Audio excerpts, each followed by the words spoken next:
AP గనక నేను ఇప్పుడు చెప్పిన కొన్ని పేర్లలో ఎవరికైనా ఇవ్వకపోతే ఇప్పుడు ఈయన నేను ఎందుకంటున్నా అంటే ఈయన మంచి లీడరే కావచ్చేమో, కానీ సౌమ్యుడు ప్రశాంతంగా ఉంటాడు. ఇవాళ రేపు పాలిటిక్స్ డైనమిక్ పాలిటిక్స్ చేసేవాళ్ళు కావాలి, ఎత్తుకు పై ఎత్తేసే వాళ్ళు కావాలి, ప్రజలను ఆకర్షించే వాళ్ళు కావాలి.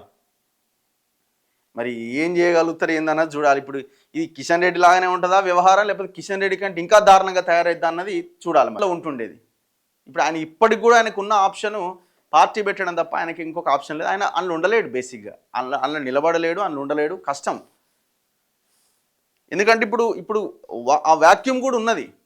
ఇప్పుడు ఆఫ్టర్ కేసీఆర్ తర్వాత ఎవరు అంటే బీఆర్ఎస్ పార్టీ పరిస్థితి ఏంది? ఒక ప్రాంతీయ పార్టీ ఉంటే ఆ రాష్ట్రంలో ఆ ఇష్యూస్ని ఇవన్నీ కూడా హైలైట్ చేయడానికి అవకాశం ఉంది. కానీ వాళ్ళ బీఆర్ఎస్ పార్టీ ఉన్నా వాళ్ళ అర్హతను కోల్పోయినారు. ఆఫ్టర్ కేసీఆర్ తర్వాత 3 ముక్కలు 4 ముక్కలు అయిపోతుంది. ఇప్పటికే తనఖా వస్తున్నారు అందులో. సో ఇంకా ఆప్షన్ ఏంటి తెలంగాణలో?